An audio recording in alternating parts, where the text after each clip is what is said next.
Hello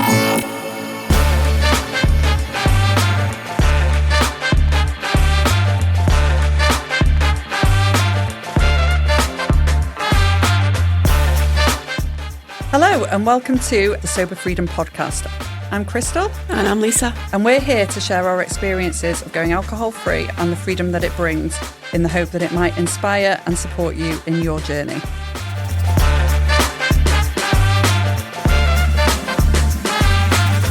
Today, Lisa and I are joined in the conversation with Nadine Pittam. Nadine is a counsellor and psychotherapist working face-to-face and online from central Manchester. Nadine works with individuals and couples, focusing particularly on intimate desires and relationships. She has worked with lots of people who have alcohol addiction as well. But the bulk of her work is with people who suffer from a different kind of addiction, people who have limerence, which means people who have an obsession for another person, which sounds absolutely fascinating. However, today we will be talking about the reasons why people might drink, which can be anything from taking the edge off a stressful day to dealing with trauma. And I can't wait to get stuck into this one. Thank you so much for joining us today. My pleasure. I'm glad that you invited me. Thanks for having me. So where do we start? Wow, that's down to me. Where do we start with alcohol addiction? Oh, I suppose the best thing I can do here today is to offer you stories of kind of amalgamated people. Not necessarily people I've sat with, but kind of ideas that I come across in my work, and maybe that'll be helpful for people listening to hear what sits behind addiction. Gabor Mate, I don't know whether you've heard of Gabor Mate, he's written a lot on addiction. He's a Canadian psychotherapist and physician, and he says we shouldn't be asking why the addiction, we should be asking why the pain. And so I suppose that would be my angle today, is to say, all right, yeah, let's talk about pain, let's talk about shame, let's talk about sadness and fear and all those things that you were mentioning earlier on that list. Mm-hmm. Brilliant. Because I think, yeah, it can be, you know, we use alcohol to cover up a lot of those things. Not sure we always know that we're doing it in that way. And our culture doesn't help with that, does it? Because our culture celebrates it. We celebrate the hangover, we celebrate the going out, living it large. And so culturally, I think there's even an expectation that that's what we do. A friend of mine who is a vegetarian and sober said she found it harder to give up alcohol than she did to give up meat, socially, in terms of what friends offered, and because she had to kind of remove herself from society, from the society that she kind of the world she'd been hanging out in, I suppose, that had to change, and she had to find whole new ways of meeting people because she just wasn't interested in the whole drinking culture. And was that a recent thing? Or No, that's probably about, I don't think she's drunk for about 15 or 20 years. And also she said when you split the bill at the end of a meal, it's not like, oh, well, it's swings and roundabouts. No. Eventually everybody will have had a night where they're the one driving. She's like, no, I never drink. Yeah. And so if we're splitting the bill, I'm never going to be the one I'm never coming off good here. I'm paying for everybody else's drinking every single night for the rest of my life. So I think, and then... How often does she go out? Every single night I go out for the rest of my life. But then... yeah, how do you extricate yourself from that if you have issues about sort of being socially awkward or being somebody who is interrupting the flow of a social event? If you're going to say, I'm sorry, I'm not happy to split the bill, then, you know, I can see how that's difficult for people. Yeah. So it's kind of like a double whammy there. It's the one issue of, no, I'm not drinking, and then maybe the potential shame around being just upfront and open about that. Because you open yourself up to questions, and then also, oh God, no, I've got to be like, well, really, I don't want to like split the bill or blah blah blah blah blah. You know, so there's a couple of elements to it, a couple of layers to it. And I think as well, for some people, you might drink to fit in and to feel confident in that setting. Yeah. So now you've taken that away, and then you have to step out of your comfort zone to be making boundaries difficult. I'd like to pick up on that on a bigger point, actually. That's something I thought about before I came in today, is that giving up alcohol, especially if it's a sort of a chemical addiction, if it's not just that. I think some people give it up and it's not an addiction. People give it up through choice, for health, for sleep, whatever other reasons. But I think if you're giving it up and it has created a chemical addiction in you, you're fighting that And then, like you said, Lisa, you're fighting all those other layers of it. You're fighting the social layer of kind of being the pariah, the one that's doing this differently, the one that's sitting outside the norm.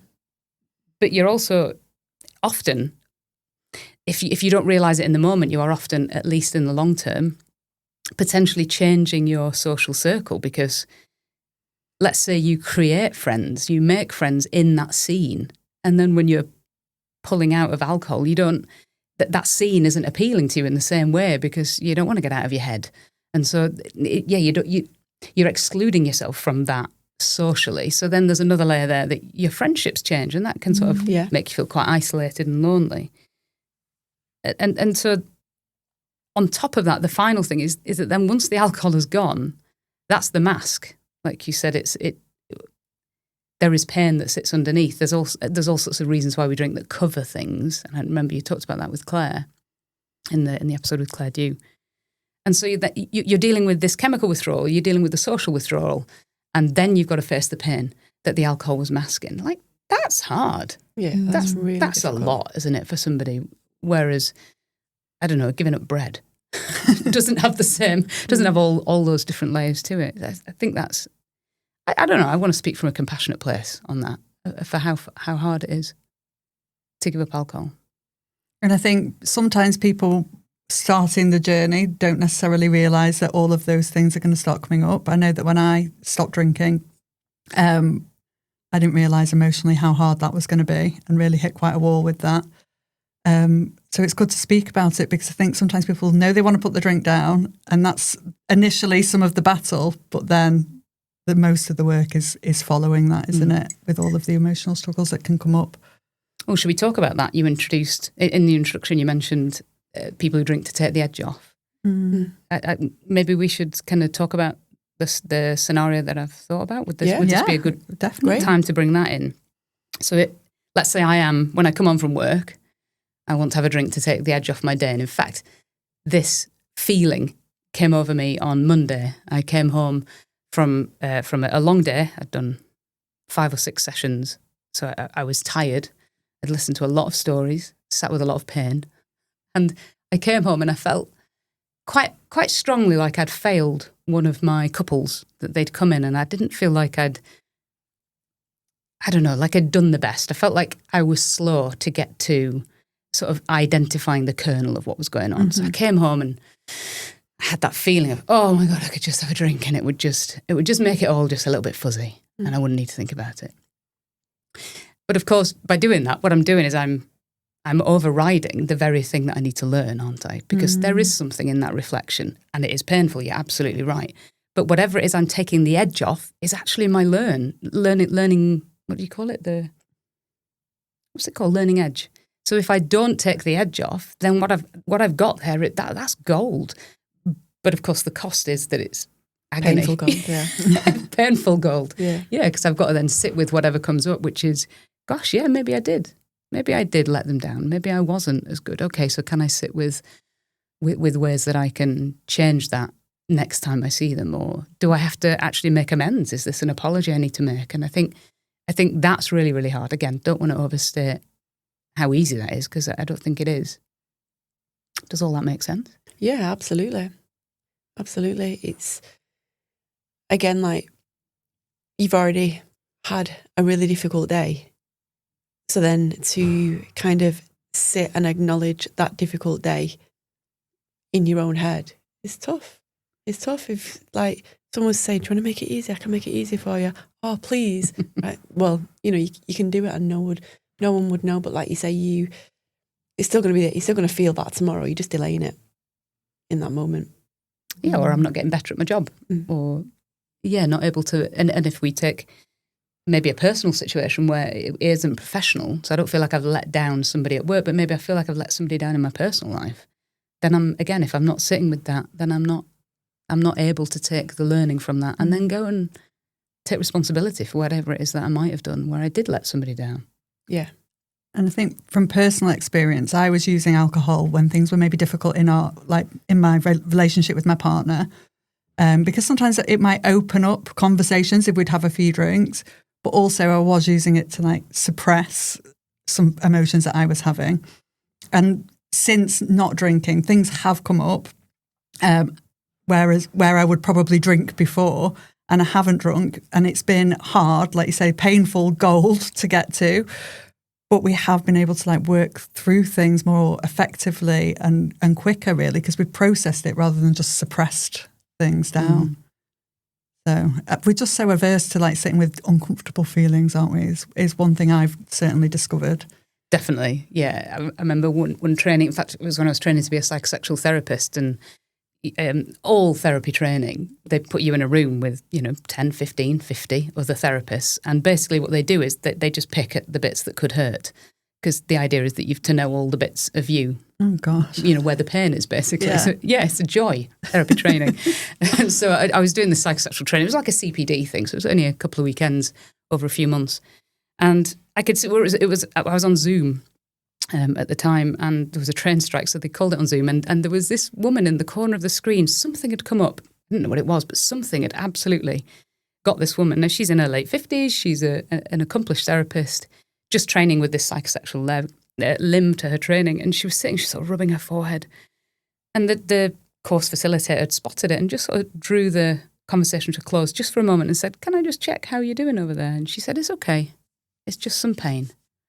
I was like blown away that she was sitting there just kind of managing, acknowledging it, not turning away from it, not shying away from it. It was this really, I found it so profound that she would just sit there publicly, not sobbing, crying, but she was definitely weeping quietly. Mm.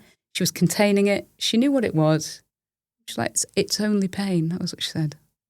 I was like, get that. But ouch. Yeah. Wow. Yeah.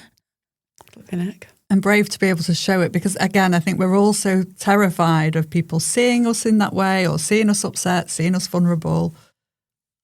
We're just, it's hard, the feelings that we don't like to feel or show. So yeah, wow, to be able to show it and demonstrate it like that. I think that links us to another story, if that's of any use.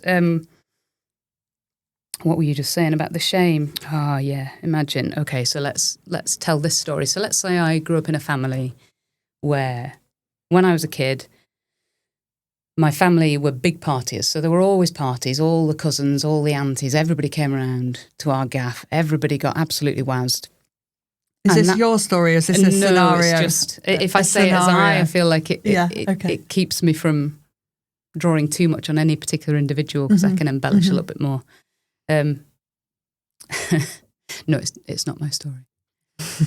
So yeah, everybody's there, everybody's getting wazzed, and it's the time when the family gets on, because the rest of the time they're always at each other's throats, so there's a little bit of argument. But on these nights, everybody gets a bit drunk, and sometimes there will be a bit of drama, but it's all part of the joyous fun of the whole proceedings. That's how it goes.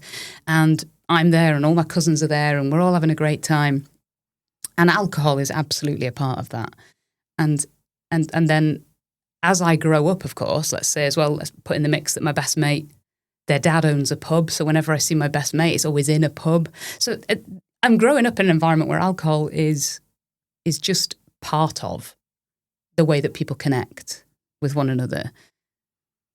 And then I become an adult myself, and my culture or everything around me is saying that this is okay. This is absolutely acceptable behaviour. That the hangover is also, like we said earlier, kind of part of the fun.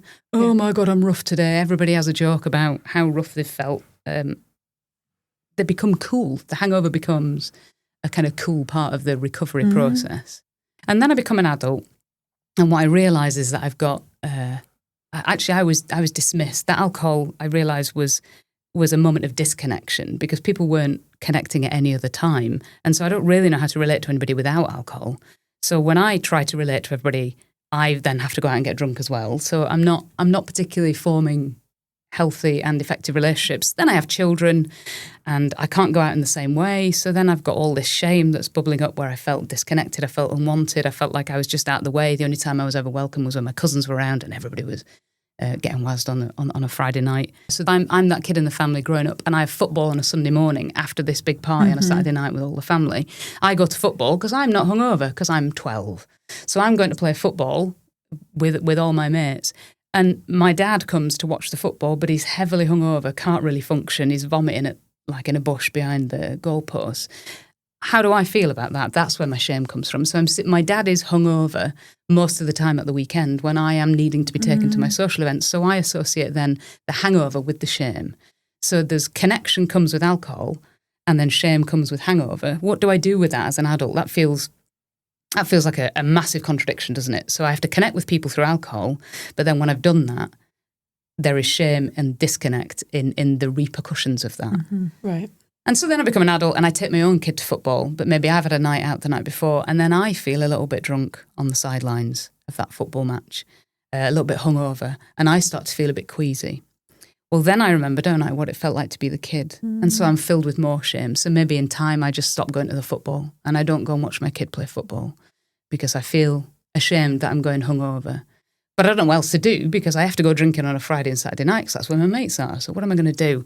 Oh, so then I can't go to the football. So then I'm filled with shame then because I'm a bad parent because I can't go and watch my kid play football. And what do I do with my shame when I can't go and see my kid? Well, then I drink because I can't bear the shame. So I drink more and on and on and on. And every single time the kids lose out, don't they? The kid that I was lost out, the kid that I'm raising loses out. And that's complex, isn't it? Because you can't take the alcohol away because the connection is the alcohol. And the hangover that comes the day after is the necessary inverted commas, repercussions of the connection the night before. How do people pull themselves out of that? That's excruciating. Yeah, it's generational as well. So it's learnt behaviour, so to speak, but just a vicious cycle. So how would you say people do? How do people get out of that? Well, they have to see the similarities. They have to see the threads through time. That they and ultimately, and you know, this is no party. I appreciate that, but they have to sit with the shame. They have to feel the shame. They have to take responsibility. And it's not the kind of, oh, I'm a bad person, I'm just going to bash myself over the head, or even my parents were bad parents, because nobody ever blamed themselves or anybody else into being a better person. It just doesn't work. What we have to do is sit with it, face it, take responsibility.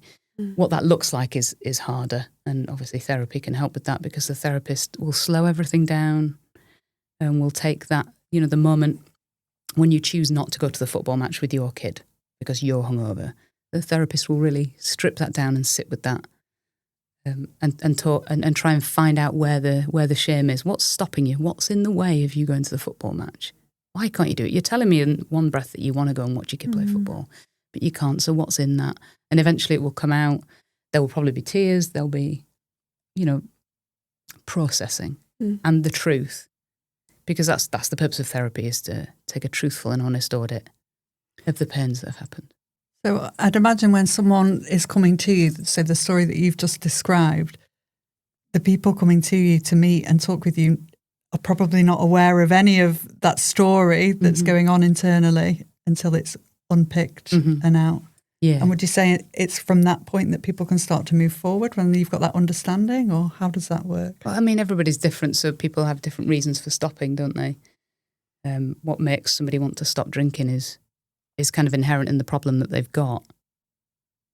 So the person who wants to take the edge off a day, why might they want to stop drinking versus why might somebody who's not able to show up to their kid's football match because they're hungover, why might they want to stop drinking? There's all sorts of reasons, and it's all kind of wrapped up in that, really. It's difficult to say, but you're absolutely right. It's making a cerebral, intellectual, drawing a thread between the truth of our past and the truth of our present. So there's a kind of an understanding, an analytical understanding that takes place.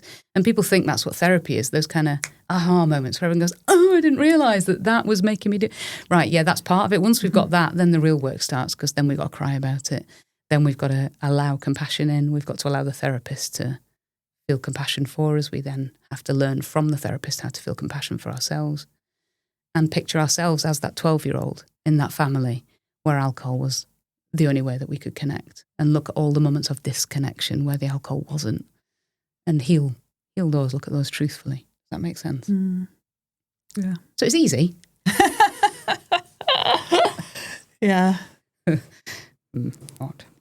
Well, yeah, it's a lot to think that all these stories are going on, and I just think so many of us, we're living on this, like, in a busy life, and we're never thinking about these things deeper down of what's motivating us, why we're actually doing that behaviour, whether it's drinking or, whatever is motivating us. It's so deep. And I just don't think any of us really ever pause to think what is going on.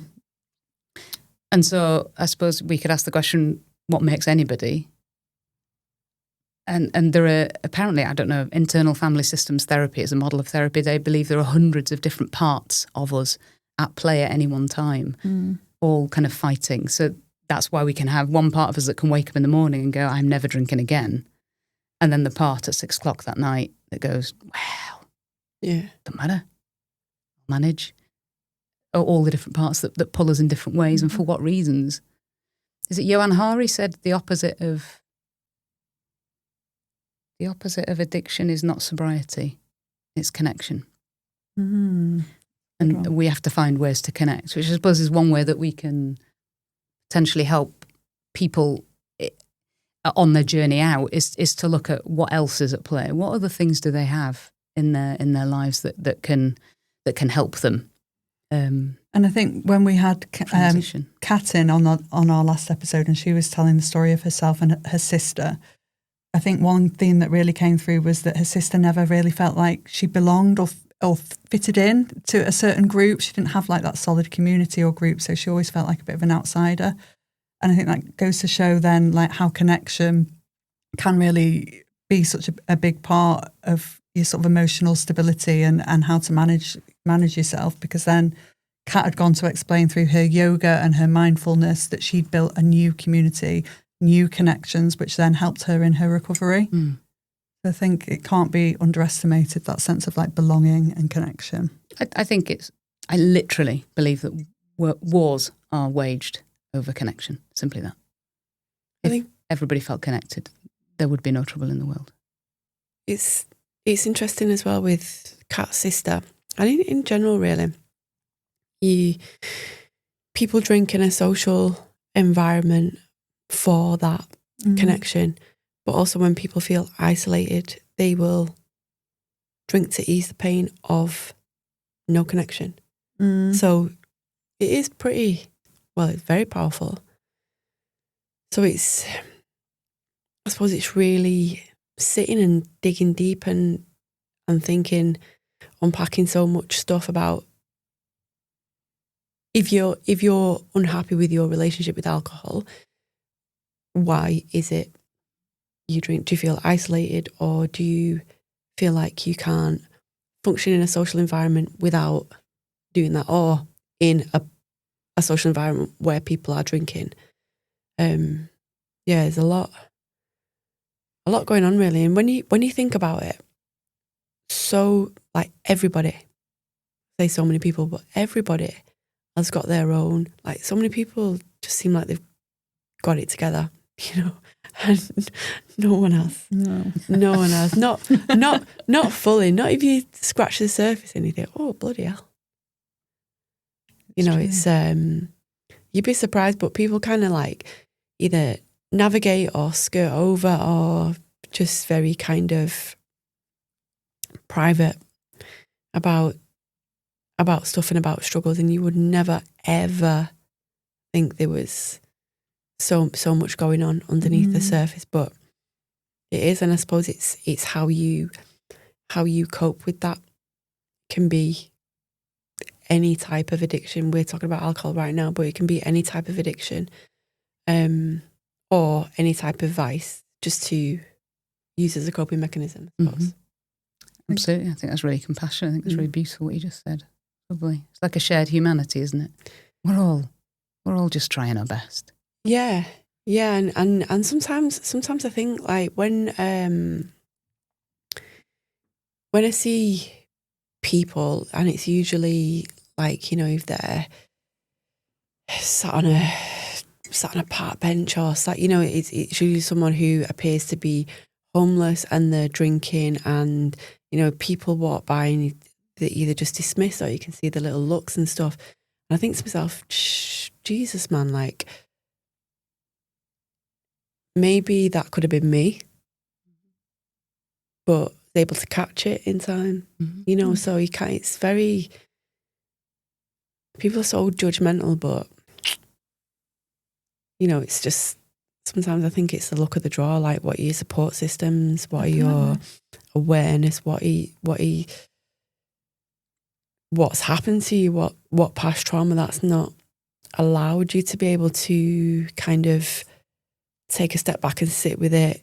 You're unable to because the pain's so crushing, and you're unable.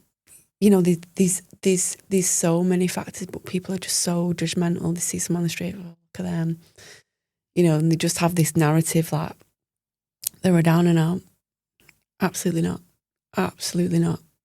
Everyone's got their own story and their own reasons, and sometimes I think they're but for the grace of God, you know. And I think they're like the extreme end of what's happened, aren't they? The sort of like the people that you're saying that are visibly alcoholics or visibly having struggles. But I think it's really important to pick up on what you said before about there's so many people who would present in society in normal life like that have got it all sorted as well. But, you know, to always sort of think just maybe there is other stuff going on for that person. It's hard, isn't it? Because you can't all go around saying, oh, I've got this problem. I don't want to, you know, people don't want to know, and you wouldn't necessarily want to share it in that way. Yeah, but then again, on the other end of the spectrum, I know a few functioning alcoholics who drink minimum 1 bottle of wine a night, and they're quite open about it. And it's just like they have their own business, very, very successful business, very affluent, kind of like not a leader in the community, but in their area of business, like a leader. And it's just, I'm not giving that up. And I'm like, okay. And straight away I'm like, wow, red flag. But that's just a non-negotiable term. And then in my head, then I'm thinking, why is it non-negotiable? Like, is it habit? Is it you don't want to go home in the evening, or you're not you know, there's so many questions that I'm asking that I think I wish you would either ask yourself or maybe put yourself in a position to confront why. But it's just seen as no, it's that's it, and that's cool. I don't really want to stop, you know. And I'm like, okay. And that's, of course, that's everybody's choice, isn't it? Absolutely. I don't know I'm wondering if you're coming at it from a point of, like, I know now I've stopped, life is so much better without it, and I can perform better and I can be more consistent. So sometimes when I hit, you know, if someone's telling me what they might have, I just think, oh, it could be so much easier and better for you.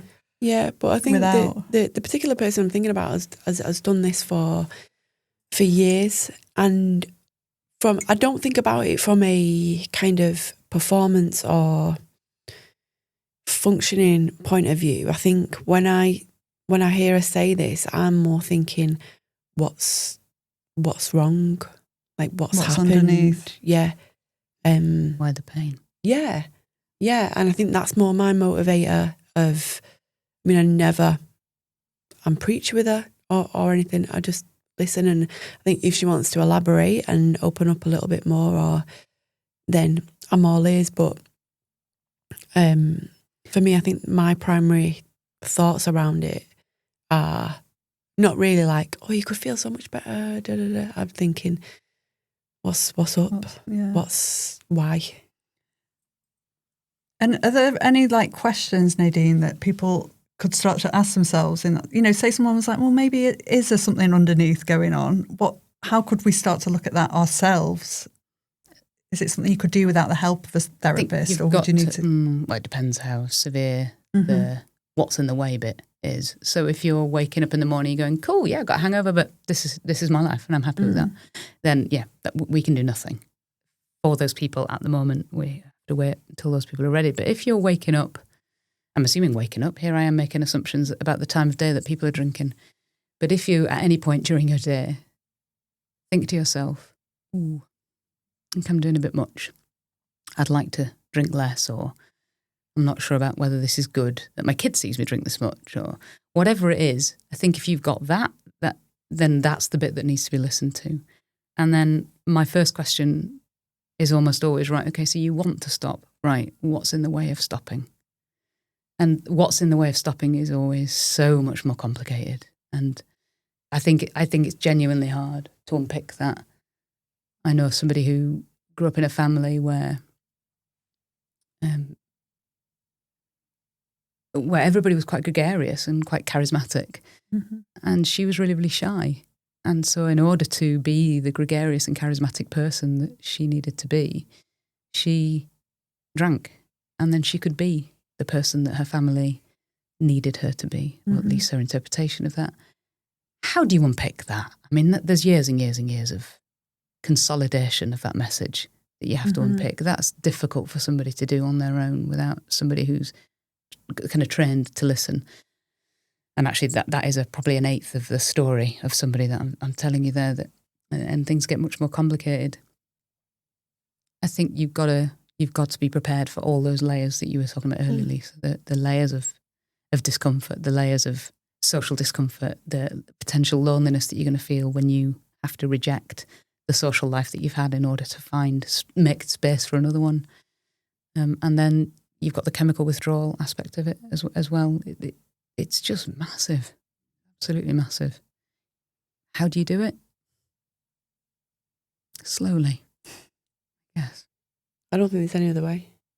If you go head first into trying to tackle everything at one time, you're just going to feel so overwhelmed and potentially push yourself back even further, because it would prevent you from wanting to try again. Yeah, you feel like you failed. To like unpack and resolve things. And the, I suppose, not very nice thing as well is, one, you may think, oh, this is why. And then as you begin to talk about it and unpack it and connect the dots, it's like, oh, well, there's another reason. Oh, did you realise this? And it's like, oh, gee, I thought you had one problem. Here we go. It's like, this is your life. You know, it's like... They're all coming into syndrome. Yeah. Yeah, it's like you're at a seance. Oh, Uncle Bill's in. Oh, not him. Do you know what I mean? It's just like all these issues start... Have you heard that phrase? Alcohol is not your problem, it's your solution. You'll have heard that, I presume, in your discussions with people. No. Alcohol's not your problem, that's your solution. So alcohol's not the thing the alcohol is the thing that's saving you. There is a part of you that is drinking because it thinks it's helping. So we can't beat that part into submission. You have to listen to that part. What's it saving you from? So is it saving you from loneliness, or is it saving you from the shame of being quiet? Is it saving you from the shame of not being clever enough? So if you drink whiskey every night in a beautiful mahogany panelled room with a glass of whiskey and a book and a cat on your lap, does that somehow make you appear more intelligent because you've got this kind of atmosphere that you're generating? What is it that part is saving you from? I suppose that, you asked earlier, Christal, what would be the thing? It would be that. Don't look at the part that takes you to the bottle as a problem. Look at it as if it's trying to save you, and then you can figure out what it's saving you from. That feels more important. Does that make sense? Yeah, it makes so much sense. And when I've heard you say it before, and I've really given it some thought, and I just think it's such a good way of looking at it, to start to think, well, what is it the solution to? And I think that is the thing that obviously we all find so hard to stop and actually do, because we don't want to. It was interesting though, Claire Jew, and I love this, what she said. She actually said during the time when she was drinking heavily, she was really grateful for alcohol because she was isolated. It helped her cope when she just felt, I cannot cope. And it's like a narrative I've never heard before, like actually being grateful for that vice at that point in that sense. It just really like blew my mind when she said it. But I was like, wow. But then when you go back again to Gabor Mate, it's not the addiction, it's like what's caused the addiction. That's why you're not drinking because you're an alcoholic or because you're there's a reason. Go back. The, like you say, the alcohol is the solution. Is that what you said? Yeah. So go back and see like what is the problem. That's why I've heard him say it a few times. on podcasts and stuff, and it always makes me think, God, 100% right. 100%. I think there's a step that's got to come first. You've got to thank the part of you that's taking you to the alcohol. The internal family systems model of therapy calls it the firefighter, and so you've got to thank it and say thank you for all the work you're doing. I mean, not literally, but maybe, but really show gratitude. I can see what you're trying to save me from. I can see it, because unless it gets acknowledgement, it's never going to move out of the way. And it's the same with any addiction. Like, and the internal family systems model of therapy came out of anorexia and working with people with anorexia, because that part will literally starve people to death in order to save them from some sort of public shame or humiliation, some sort of relational trauma. It will literally starve them to death. In my specialism, which is, as you mentioned in the introduction, addiction in inverted commas to another person, although technically you can't be addicted to a person, but it's the easiest way of articulating it to people. That if you're addicted to a person, as soon as you go into that limerent state, you're done, you're dissociated, you're not in the real world. You don't have to feel that pain of disconnection from the person that you're with or from your life. You can just disappear into this little fantasy, and then and chemically you start soothing yourself. Yeah. So it works. Yeah. Thank God, like Claire said, thank God. Yeah, so it's that thing that's taking you away from whatever the current issues are that you're facing.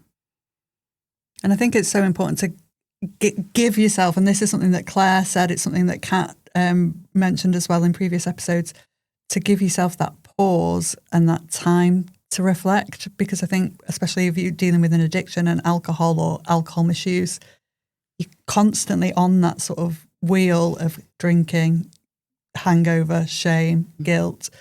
And so rarely do we actually stop and pause to say, well, what is that other thing? What is it saving me from? We just don't do it, do we? And it's so important. And I think both Claire and Kat touched upon that, to give yourself a space, whether that be through finding a mindful practice or yoga or just something to give you a break Puts from you that. in touch with yourself. Yeah.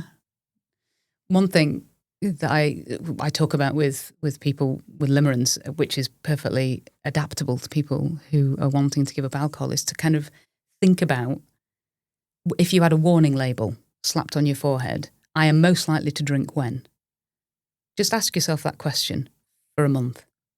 Every single day, keep asking yourself, I'm most likely to drink when. You start paying attention to the things that happen. So is there a point in the evening where you go, hey, tell you what, it's my round for shots? And oh, what happened? What happened in that second just before you said it was your round for shots?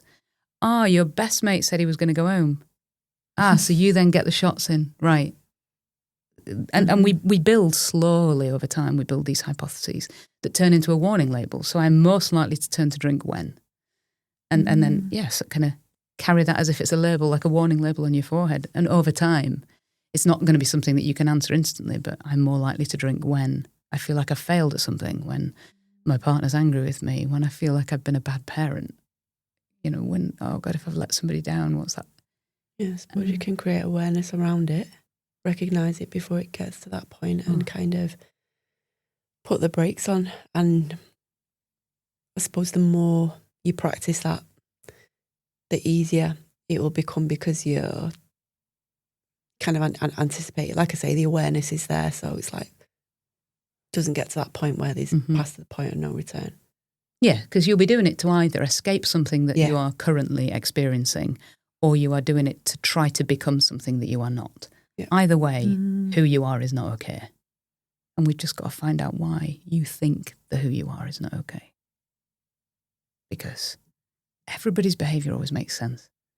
Whether you are someone who's just, I don't know, shouting at their kid too often, or whether you are a paedophile, your behaviour makes sense for the way that you have, the inputs that have gone into your system.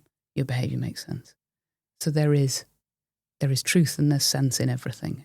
It's about kind of, taking the patience, having the patience to sit slowly and figure that out.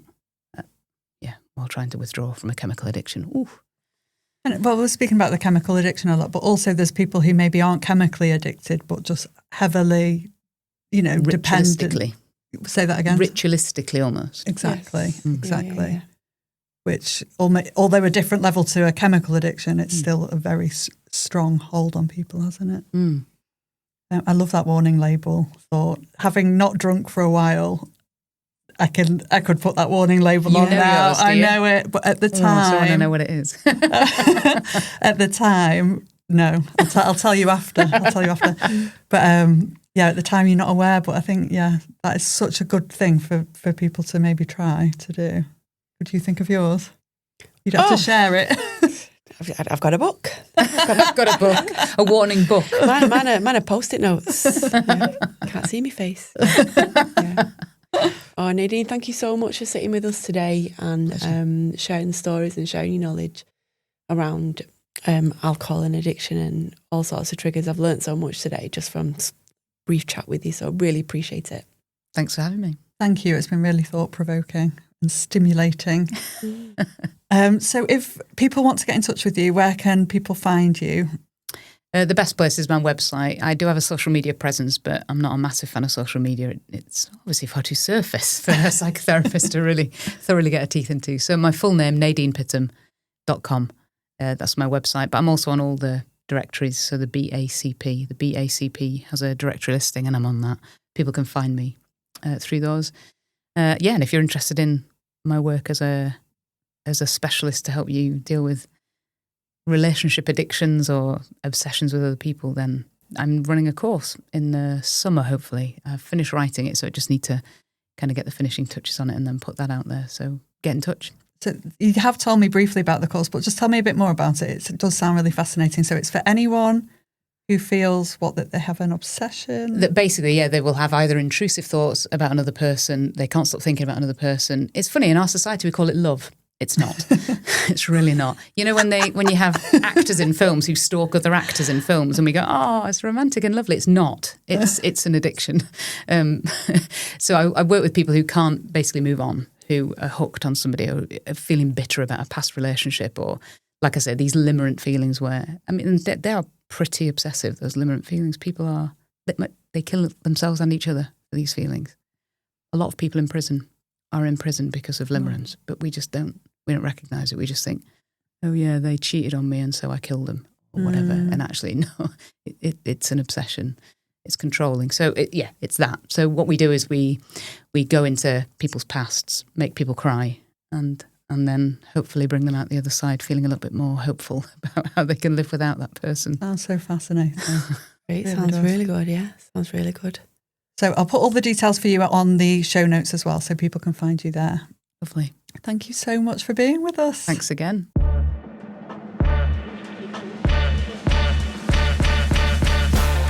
The Sober Freedom podcast is hosted by Christal and Lisa McGuinness. To leave comments, ask questions and interact with the show, follow @sober.freedom on Instagram. Please also subscribe, rate and leave comments wherever you listen to help us reach more people. The show is recorded at QPod Studios in Oldham and produced by me, Matt Dean, with video production from Eddie Corteen for QPod Productions. For more information, please visit kupod.co.uk.